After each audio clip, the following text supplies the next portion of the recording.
welcome, Joanna. How are you today? Hi, thank you so much for having me, Alexandra. I'm so happy to be here. Oh, you're welcome. I'm super happy to have you on and hear all about your journey and what you do, and you can share all of that with us. Yes, absolutely. I'm looking forward to Yeah. that. So, Johanna, could you please tell the audience a little more about your journey and how you discovered the somatic of consciousness and holistic healing methods? Well, it's been a personal interest of mine since I was a child. I remember my parents always trying to put me into sports and things like that, and me like just escaping and going to the library and like trying to find books about mysticism, magic, and all these things. So I was always interested. I didn't want to be like in the group things. I always want to be like researching and looking into. So I was always interested in these topics. I think the first thing I came across when I was about 11 years old was the Hmm. hypnosis methods. I had a tape of some kind. I can't remember even from who it was, and it was like hypnosis methods and how to do it and everything. So I became like really um, uh, interested in the topic, and I started trying to hypnotize my family members and everything. So So they were your guinea pigs. yes. Oh, that's Then cute. the next thing was the past life regressions, the NLP. I started learning into metaphysics, and I just couldn't stop. There was so much information, so many things I wanted to know about, and I started like. I was always the youngest one because I was little at the time, and I was very interested. And and usually it was mainly women that were part of that community also, and they Mhm. welcomed me and like they tried to share with me like in easy ways like how to understand what they did. Mainly they were like community groups or like I said, people in the library that would gather for things like Mhm. this. um, so I was always interested in this for years, and probably it was at a point when I was the I thought I had everything I wanted in life. I was married, I had my house, everything was perfect, but I was so unhappy, and I Mhm. didn't really know what was missing. Mhm. I was very immersed in the corporate world and my regular job. And that's when I said, I really need to find what's missing. And I started like a process of I started a process of separating myself from all the things that I thought could interfere with my awareness. So I changed my diet. I changed a lot of things in my lifestyle. I didn't go anywhere for a long time. I didn't want to be exposed to anything. I stopped cold turkey, like eating sugar, drinking coffee, like anything like eating gluten, anything that could be affecting my consciousness. So I really wanted to be a clear filter for it to just be able to connect directly with my inner self, because And to get the information, right? I thought all these things are really blocking my ability to connect, and I felt that there was something in between me and my ability to understand myself. And I said, "This is not doesn't feel right," and it did. I mean, it really worked. The more I changed my lifestyle, my diet, all these things, that I thought they were okay. I feel my mood changing. I felt I was more calm, and I was able to start writing, and that was something I didn't even know I had any interested in. But because I felt the connection, I needed to put it somewhere. I needed to like unload all this information that I started feeling. And my intuition was really on point, and it's something that you develop, and it's not really a skill. It's something that we all have. It's not like something that only some people have. We all have it, but it's buried behind all these things that we think that are normal in our daily life. So the more you clear all those interferences, the more you can really connect. And that was more about, and everything that I started writing at the beginning was about knowing myself and like why I do certain things, and just like basically guidelines for myself on how I can attain more connection, Mhm. and little practices and things. I mean, it was like so detailed, a perfect guide of how to clear my body, like fasting methods and all these things. And I was like just typing for like almost 6 months. All I did was writing, and I felt like I finally had the information that worked for me, because that was kind of my guide, my guidance that I could hear. Mhm. And it was so clear and so crisp that I couldn't really, there was no doubt or like, oh, maybe this is not, no, it was completely clear and the messages were just very, very clear. And as I followed them, I felt like I was the most connected I ever been. And that was like probably the happiest memory I have in my life, more than traveling anywhere or doing anything, was when I had this connection, because I felt a sense of belonging that was incredible. And also just so clarity, like that confusion that we all have, like, why am I here, what am I doing? Mhm. That sense is so priceless, and I really, it just like it's a happiness that I can't even Mm. compare to anything. And that's how everything started, actually, just from being able to become this clear channel for Mhm. information. I was writing about my own ways of getting there, and in the books that I wrote about the elevation of consciousness were about Mhm.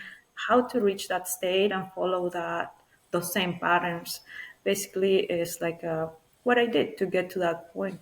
And Mhm. I believe it's not that I'm different than anyone. Everyone can do it. It's just that we just are used to these things that um, we um, we don't realize how much our daily life, all the things that we eat, all the things that we do, or eat, our thoughts, habits, they can really separate us from this connection. There's a That we, lot of disturbance, like in terms of, so we much. always find a way to numb of what's going on behind us, right? And we forget to listen to our inner voices. But Yes. we always, are on the phones, or we're always either watching TV, or we're busy, or we're going out with friends. We don't really pay attention to these things. And I think what you said beautifully is like, you had to disconnect yourself. You had to change your diet. You had to remove all these disturbances to really focus and listen to that inner voice that you've had. And I Yes. think this is absolutely beautiful. And yes, we all can tap into this. It's just And this, sometimes we choose not to.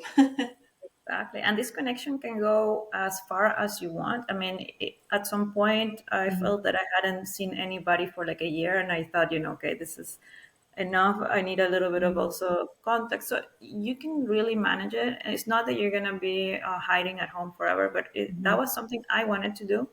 You can do it to the way that it feels right for you at the moment, and then you can take it to as far as you like. And if you feel like you need a whole year and disconnect and go somewhere far and just be with yourself, you can do that too, because we all have those periods. I had just gone through my mother's death at the time, and I really needed the space. But some people, they have other responsibilities, they have families, and they really can't be disconnected. And the spiritual path is not about just leaving everything, but how to integrate that within what you're doing or what works for you at the moment. And Right. we always can find a space for ourselves, even if it's like a few minutes a day that we meditate, or like we take a little break for like 20 minutes a day and just try to read or something that fits the spirit. It doesn't have to be like really going far, because a lot of questions that people ask me is like, how can I leave everything and follow my instinct, or like what my spiritual path? And I said, well, if you can't do it, at least try to do what you can right now, but just don't ignore it completely or put it to another time, because then it's unbearable. It feels like you can't do anything else. Right. Right. So, what role do you believe healing plays in the journey towards higher consciousness? It's basically everything, because healing is the process in which you are releasing all these disturbances, like you say. Healing is not only like a alignment of the physical body, but it's alignment of everything: the spiritual, the emotional, the mind, and it's needed. It's like we have to heal in order to achieve balance, in order to be connected, in order to elevate consciousness.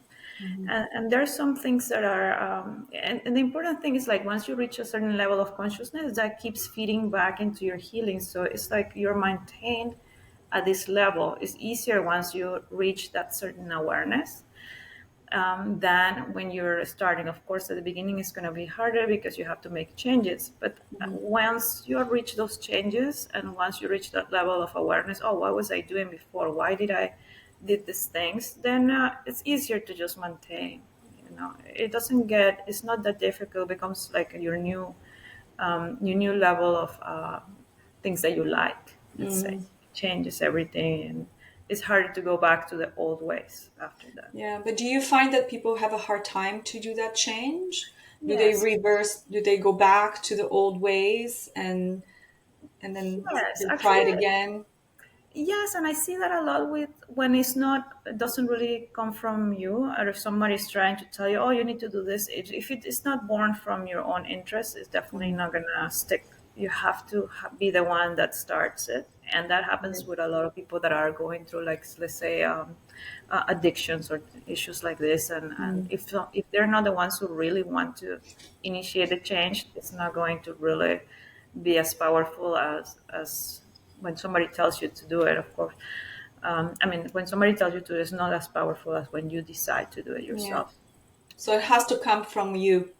It has to come from you. It's your own desire, your will. Nobody can take that will or that awareness. Nobody can give you awareness. Somebody can tell you, "Hey, you're doing this or that," and can trigger your Mm. curiosity. But if you don't have that awareness within you first, it really nothing is going to happen. The change is not going to be Yeah. that powerful. Yes. Yeah. So my other question was to you, like, how do you define self-awareness and its importance, right? To elevate the consciousness. Yeah, self awareness is the first step because Yeah. we are immersed in a world of outer awareness. We're aware of like the circumstances, the people around us, and then that completely distracts us from the inner work. So that's why some people, and it's popular to see that when people are seeking inner awareness, they go away or they are separate from everything for some time because Hmm. it's easier when you're not exposed to things. But Right. the goal is that at some point you can be integrated in society and still be self-aware, Right. so that at first you might have to develop the habit because it's a mindset, really. It's just a way of developing a habit of self-awareness, and once you have that, then you can start like inserting yourself back into certain routines and see, oh, this is something I want to do or not, and then you see how those things could be distracting again, and then you don't, and then it's like you find your perfect way. It's not that you're going to be always separate from things or that it's Right. preventing from anything. It's just a training process. You have to see it as, okay, I want to reach certain goals. I have to practice, I have to train, I have to learn, and then when I have the tools, I feel more ready to be part of the regular everyday things. Right. Right. So it's just That's what, basically going through the steps and realizing that those things are important to you, and then you go through the changes. Yeah. exactly. And also, emotions have a lot to do with this, and that's why I talk about it so much because emotions kind of blur your perception of things. Yeah. And if the first thing we see is all the emotional layer of perception, Hmm. and then it's like all the thoughts, and then it's like the body, if the body has any, and then finally you reach the consciousness.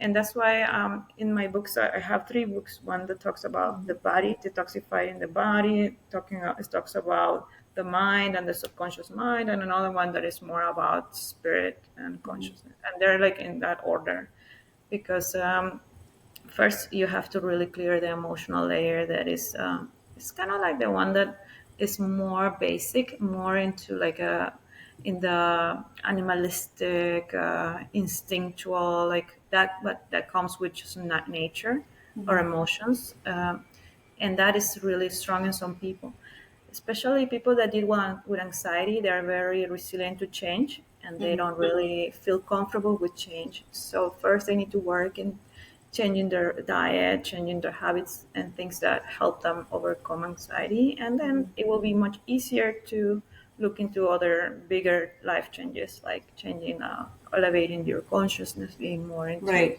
self-aware and things like this. So we were talking about releasing the stored emotion in the body.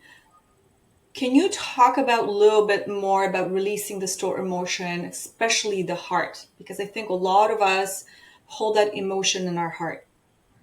Yes, What, yes. yeah, how would you do that? Well, the heart is probably the one that filters all the emotions that have to do with the joy, but also with anxiety, with fear, anger. So it's like the one that processes everything. Like all the blood goes through the heart. I mean, it's Mhm. pumped through the heart. So basically, almost everything has to go through there at some point. And most emotions that are causing imbalances, we're going to feel palpitations or we're going to feel some kind of imbalance in the heart. Um, like I said, it's not only focusing on the heart itself, but we're going to have to work uh, throughout all the levels. We're going to have to do a physical detox. We're going to have to do pressure points. We're going to have to do the diet changes. We're going to have to also include exercise and other things that fix the body, help the body detox and clear. And then we also have to like start feeding our mind with positive thoughts and maybe surrounding ourselves with things that make us feel more comfortable, creating a safe space, learning how to create a safe place in our minds and meditate and things like this. So there are a few techniques that or things that we have to include that are part of self-care basically. And each person has their own recipe, what works for them according to the level of intensity of the emotions they're carrying and also on what works for them. For example, for me, meditating, sometimes sitting is I get distracted. I can't just like sit and meditate. So my meditation is writing. I write, I journal.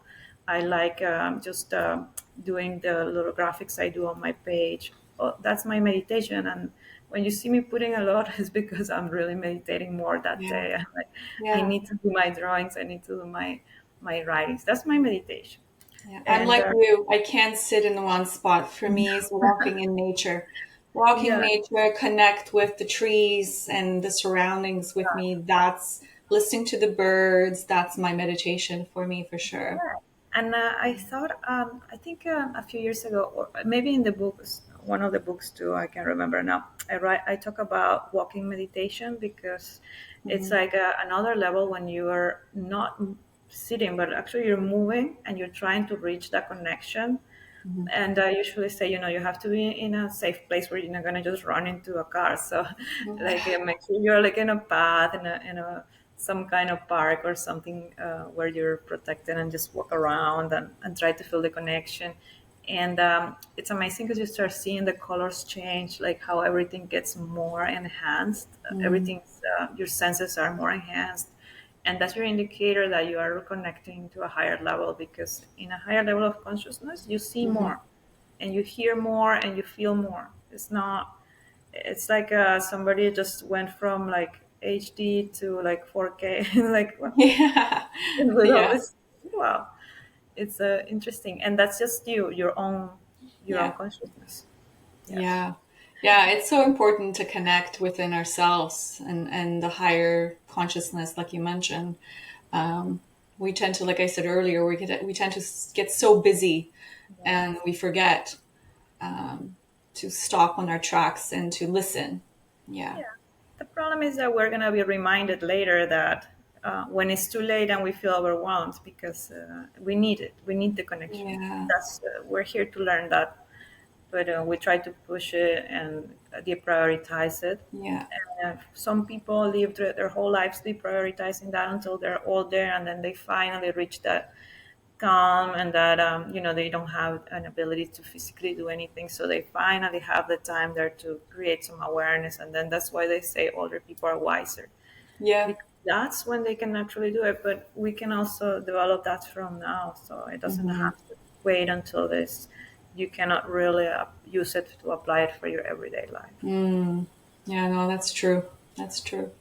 How do you see the concept of self love intercepting with self awareness and higher consciousness? It's all connected. Self awareness and Hmm. self love is basically what you find there. When Hmm. you're self aware, you find this love, this gratitude. It's a feeling that is so fulfilling that you don't feel lonely, you don't feel any of the other fear based emotions that are there when you're not connected to yourself. When you're connected to the outdoors, to the, I mean, you're connected to everything that is outside of you, then you can be afraid because you have no control of what's out there, or you can be anxious because you don't know what's going to happen next, and all Mm. these other things come because you're not being self-aware. But when you're self-aware, then it's just this sense of protection, safety, and that's what self-love is. Basically, you feel that you belong. Finally, there's like a um, you find home, basically, Mm. and it's necessary for elevation of consciousness. That's Yeah. when you start the path, and then it's like, I want to know more. How do I reach more of this? And Yeah. keep going. Yeah, I think once you get to that point, you want to find more and you want to connect more. So you were talking about community. How important is having a community and be belonging to a community?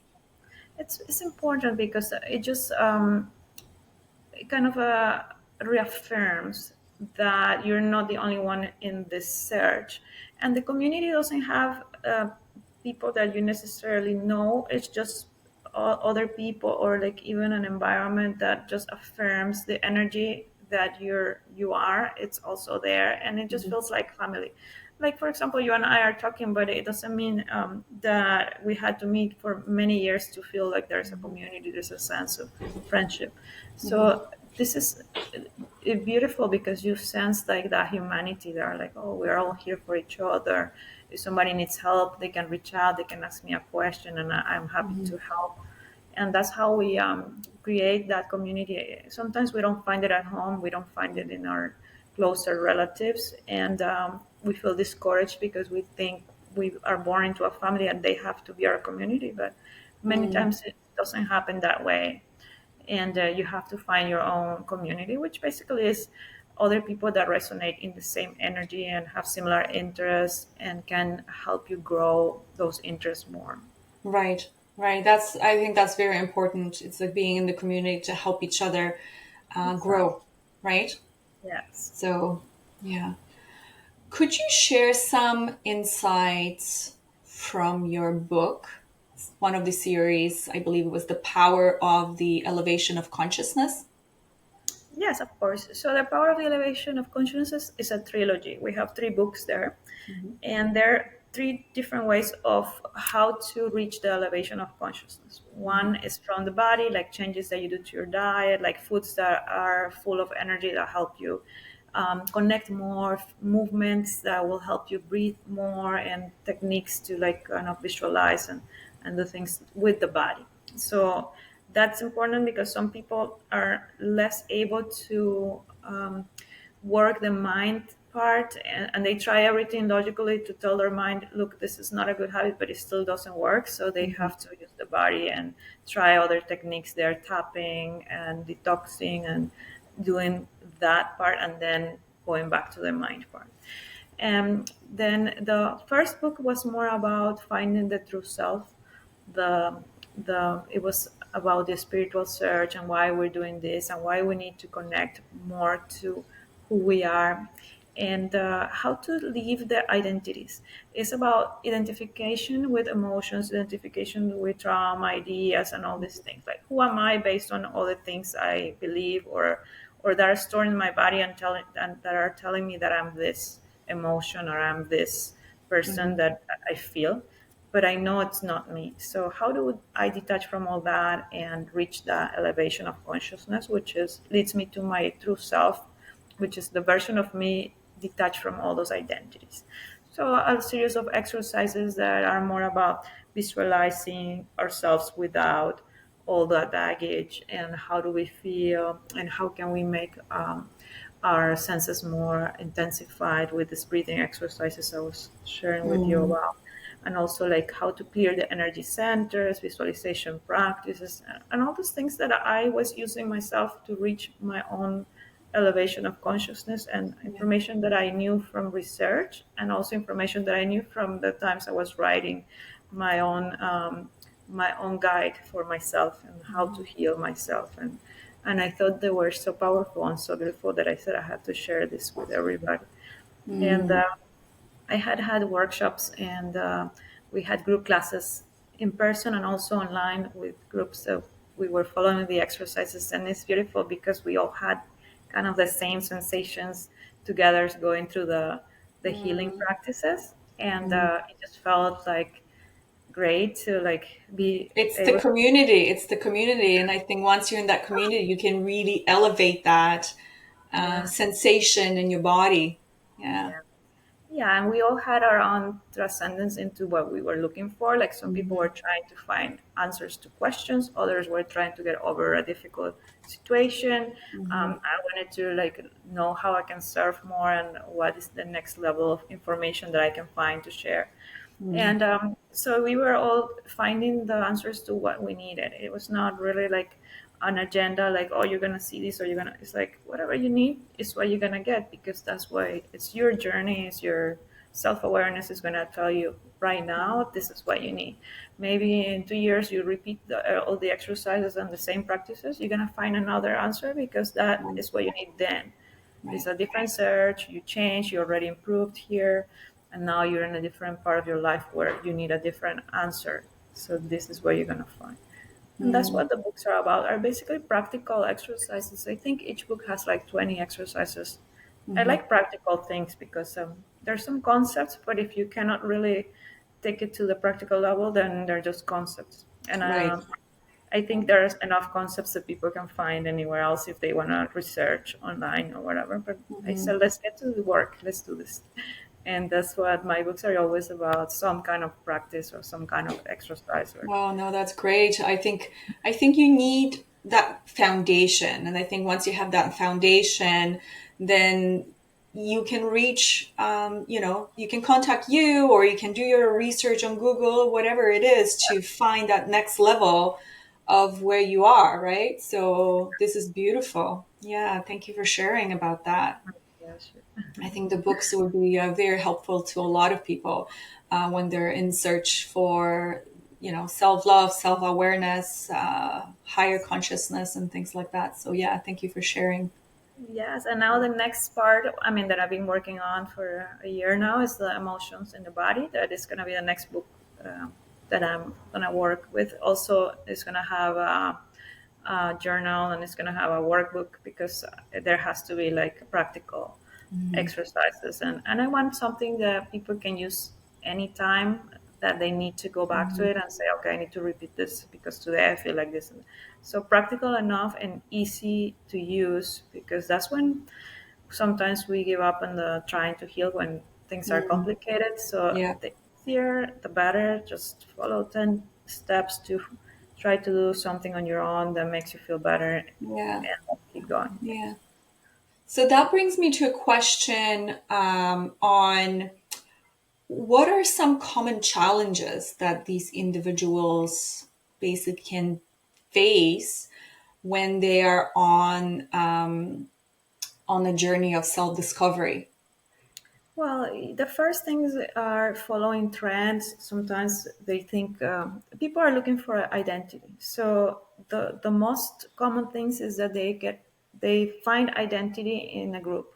So they think, oh no, now I'm gonna be following this and I'm gonna be doing this. I am a yogi or I'm this and that, Mm, and then they forget that it's about themselves, and they identify with a group, and then they have to start again because that wasn't enough and they still feel like things are not completely, mhm, their questions are not solved 100%, so they need to go back.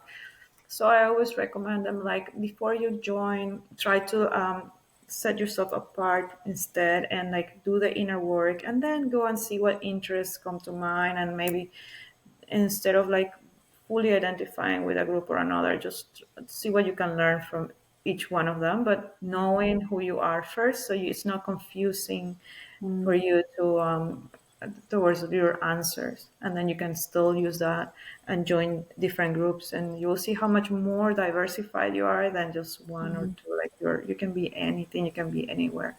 And I always tell everyone, the spiritual path is not about restricting you from doing certain things.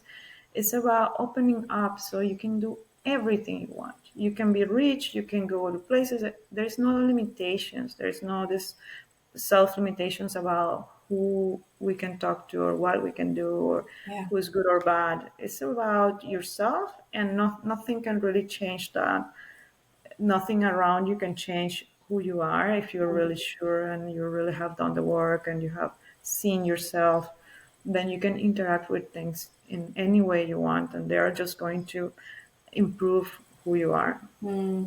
That brings me to a point about myself. I've been on this journey for the past 7 years, but I'm like yourself. Before starting recording, we were chatting for a little bit, and I've been on this journey too for quite some times. I was always the odd person. I was always different. I was always into different things, into stars, and I always call the universe or the stars my home, for example, right? And I remember again being like an oddball in school where I'll be like, yes, I had friends, but I would be always alone. And going through the immigration and going through some rough times, some patches and all that stuff, when um, I finally realized that I'm missing something in my life. And about 7 years ago, that's when my consciousness awaken and be like, okay, this is it. And exactly what you mentioned, I was looking for the communities, but I was looking in the wrong places. I mean, they were great for that time for me to embrace and to look at myself and to rediscover who I was and what I was here for and that stuff. And then finally, about 2 years ago, I came to that conclusion. I'm like, I am my own individual. I need to do what's best for me. And I think once people focus on this, and yes, you have the support from your communities, your group of friends, and things like that, it's so helpful, you know? Um, I mean, I think we're all still in this path to search. We're looking for things. We're learning. I call it never ending journey. It's a Yeah, never ending journey. You always will learn about this stuff. it's never ending, and that's the beauty of it, because imagine that you reach a point where you already know everything. It will be so unfulfilling after that. Like, what do? There is no more Yeah. growth. So this is the beauty of the spiral of life. Is like you can go as far as you like, and you can live as many lives as you like in the same life. I mean, you can be everything. I Mm. mean, I live with all this curiosity about every day. I want to see all the places. I want to know like Yeah. all the type of people. I want to practice everything. I keep trying experiments with my I like exercising, and I try like all these different foods and see like what will make me like stronger, what will help me think better. And I like have my schedule, like in the morning I'm gonna eat this, in the afternoon, and I like to do like my little chemistry experiment, but to eat. But I really see the changes. So I see how we can really experiment with anything in life and just go as far as we like in developing the mind, the body, our spiritual connection. Or there's so much to do, and I just hope for people to never lose that curiosity, because And don't be stuck on one particular yes, yeah, concept. Be yeah, open to these things exactly. and change things around because I think it's so good for your mind, for your soul, for everything, right? Yes. Yeah, even if like it's hard to change some habits, I always tell everyone, this is about mindset. Change something. Change how you write your letters, how you write numbers. Like learn a different word or in a different language. Just change something so that there is like this desire to change is stronger than the desire to remain the same. Like anything that triggers the mind, it doesn't matter how small it seems for the mind, is this change. I mean, the mind just knows, oh, this person has discipline and this is strong enough to make changes. It doesn't matter like what it is or how really what way you use it, but it's a way to create mindset. For Yeah. example, the other days I can't remember what was going on. I was just feeling a little bit discouraged and a little bit tired. So I said, you know what, I'm going to start a new training routine where I'm going to like add more weights to my training, and I'm just gonna be like to just push my body to the next level, so my mind would stop this thing of like this I can't do it or things like this. And after like 2 weeks, not only I was physically stronger, but my mind had stopped completely even trying to Mm. tell me. It was just like like funk state where I had reached a plateau of what I was doing with. It was like a the same for a while, and I know that for me that means like boring. Like I can't Mhm. stay. I need to like go. You need a And change. yes, Yeah. and then I started researching on all the new things I'm going to be working on and reactivating the community, things about emotional healing that I had left for a while, and then just like, okay, let's get back to the next level of things here. Yeah. Yeah, it's so true. I have my phone, and you know on your iPhone how you can put everything into like a one um uh Yeah, like an app, like yeah, a like an little. app or whatever, right? So I put everything, I will organize everything, and I'm like, okay, all the social media goes in here, all the banking go here, all these, let's say, Uh-huh. shopping goes here. But what I do is it goes from, let's say, from left to right. But sometimes what I do is I'll shuffle. Once a Like, month, whenever it pops in my head, I'm like, okay, shuffle it. So I shuffle it, and sometimes I'm like, I wanted to go, it's automatic. I want to go here, but I'm like, oh shoot, it's not here. I moved it. So I have to like tell my brain, I'm like, no, it's somewhere else. look So for it's it. like, it's so good for your mind just to have a simple phone and just move your apps around constantly. Change So that way something. you're not constantly in that one same pattern of, oh, this is where it is. I know it is. Because you're on autopilot at that point. Yes. Yeah, that's the Yeah. worst. When you're an autopilot, it's like you're not even living, like you're not enjoying your life. You're just like just You're walking just through going. life. Yeah, and Yeah. there's so much to really do. Like, so try some things if it's not possible for you to like travel or do things like this. Change the Yeah. things around the house, Yeah. change your eating schedule, wake up earlier, do things like that you can manage. You know, it doesn't have to Mm. be something too. No, it doesn't have to be expensive. It doesn't have to be anything that Yeah. involves. Little changes will do big things. Exactly. Just change Yeah. some. Don't stay stuck. And Yeah. then that will trigger you to just try to change other things in a bigger level. Maybe Mhm. some people are more about things that really make a difference because they feel like small changes may not be encouraging, and other people need the small changes because they feel it's too overwhelming to do something big. Right. So go with whatever works for you. I Yeah. like to go for the big things and see how far I can go. But some people that, like I was mentioning, especially if they have to deal with anxiety every day and difficulty accepting changes, then try smaller things. The important thing is that you change something and Mhm. just keep going and improving and things like that. Work with you. So, how do you approach the concept of subconscious mind in your teachings? It's very important. I work a lot with the subconscious mind, not only mentally but also in the body. The body has a mind too that is in the cells. It's basically the information that is stored in the cells is the subconscious mind of the body. So some movements help you reset. Some pressure points help you reset that. Detoxing helps you reset. And then in the mind also we work with NLP. I like using NLP techniques, the neuro linguistic programming, visualization exercises, and repetition of words, affirmations, creating habits, things that will just change the patterns. And the most exciting for me is to find the patterns because I'm like curious. So when someone comes to me and tells me, I don't know why I do this, or I don't know why I'm going through this, and I said, let look at your habits. Let's look at what you do every day. And then I said, that's what I see. You're concerned about your relationship issues, and I can see that you have the same pattern of not trusting your employer, your parents, like everybody else. So this is going to reflect on that too. How can we make it work? How can we change something here? Maybe you have to be more flexible, understanding that it's not only that person, or you might have attracted a person that brings out this need of healing the trust issues. Is So could that be part of their trauma?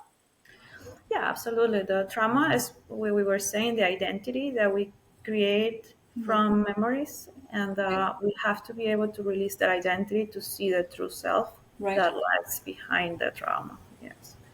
Right. I mean, it sounds easier, like everybody says, it's so easy to say, but it has to be done. And there's so many ways that at least you can get started. The thing is, like, you get started, doesn't matter how long it takes. And it's just about starting in some way and seeing some progress little by little. So, what are some practical tools or techniques that you would recommend for Uh, individuals? Well, it all depends on what's available to them. The most important thing is like you make your own list of what's easier for you according to your schedule. Like, for example, for me, I like exercising must be for everyone a priority because it really helps the body stay like active. But sometimes you don't have time to go to the gym. Well, maybe just do 10 minutes of like breathing exercises, whatever it is, like Mhm. activating the body, but have a schedule of daily activating your body somewhere. It could be, like I said, breathing, it could be jumping jack, anything that you can do. Have some exercise, and then nutrition is like also very important. Mhm. Do a little, you have to do a self awareness check and you have to be honest on what you eat Mhm. and see how things can be improved. Maybe make a list of the things that you're not so sure that are good for you, things that are definitely not good for you, and things that are good for you that you eat every day, and see how you can replace some things. And also changing your thoughts, how you talk to yourself every day. Like, is there maybe you can have a little journal and write down the way that your thoughts are during the day. Like in the Mhm. morning, for example, are you positive, negative? Like what kind of thoughts you manage in during the day, and see what kind of foods you're eating in between those times too. Like, Mhm. are the foods that you're eating supporting this kind of thoughts? How can you change that? So it's all about creating your plan, your scheduling, and you'll be surprised when you start doing those kind of exercises, how connected everything is. The days that you didn't exercise with the days that you had the most stress or anxiety, the days that you were eating more sugar, also the days that you had all this worry about something. Like it's all connected. So if Yeah. you really want to be part of your own change, you have to do some of the work. Yeah. And nobody wants to get out of the comfort zone, but it's really Right. comfortable to live anxious and afraid and worried. So I don't Yeah. see how comfortable that could be compared to making a change in Yeah. diet or in habit. It's all you have to measure and see really what's more uncomfortable for you. Yeah. So you keep referring to diet, and earlier on you mentioned about food has energy. Can you elaborate a little bit more on that? Yes, yes, of course. Their foods are live foods, like fruits and vegetables. Of course, they're more and they have more energy, and you can process them faster. You can have faster energy. However, there are foods that are more that you can use according to what you need to accomplish. For example, in Ayurveda, we talk about or we find a lot of information about foods for each dosha, which is basically our personality or ways of being, and how those foods work well for you to find balance. So you have to find what resonates with you. Mhm. If you're a person who thinks too much, then we have to look for foods that are more earthy, like more vegetables like from the ground, like potatoes, carrots, grains, things that will help us like ground a little more. Mhm. And this will also will help us release serotonin and calm us down. Mhm. And if we are a person who are very creative and we need to have like less of a digestive process that is heavy and we need to have like really clear minds, then we have to eat lighter foods like salads and just much lighter foods, especially during the work hours. And then maybe more at night we can have more of the foods that are earthy and more grains and so on. And Mhm. in the day, in the morning, that you're more active, you want to have your protein. I'm vegan, so I eat vegan protein in the morning. Mhm. But whatever works for you according to your diet, so Mhm. you measure. And I like to go with foods that have more energy, like colors, more Eat the depends on rainbow. yeah, I have all my colors and I cut everything and I just mix it up. Yeah. Depends on how, of course, depends also like what kind of process I am in. Like right now, I'm combining a detoxing with maintenance. So Mhm. in the morning, I have my celery juice. I love celery juice. It just makes me feel clean during the day. Just gives me Mhm. radiant skin. Before, like I used to have a coffee or something, and I would feel so bad during the day. So I said, why am I even doing that? So no, Mhm. I completely erased it. It's not good for me. I don't feel good with coffee. Other people need it. So instead, now I have had celery juice in the morning for years now, and it just feels great. Sometimes I need more energy because I'm gonna go running or something. So that day I have a kale juice instead of. I mean, you just mix it Mm. around. Yeah, But no, it's important. You have to find that what works for you, right? I find too sometimes coffee, um, it's heavy yeah, sometimes. yeah. I And mean, it the doesn't help you. acidity of the coffee too really affects my stomach sometimes. Yeah. Even though Yes, I I love the mean, taste of it, it just, yeah. yeah, I had to go through the process of changing the habit. I realized it was more of a habit for me, so I changed it for Yes. tea. And then once I lost the habit of the tea too, I didn't even had any interest in any of it. Sometimes I have a tea, but it's not. I have no like really. Yeah. But I had to try each food and see how it makes me feel, and that was like a process of like when I was telling you that I stopped basically eating anything, and I had like days that I would fast for the whole day just to try one food and see how I feel on that food, like one vegetable, like another thing, and I was able to create my program of like Mm-hmm. this gives me energy, this makes me tired, this makes me sleepy, Mm-hmm. this is good for the morning, this is good for so, and it doesn't have to be a lot of things actually.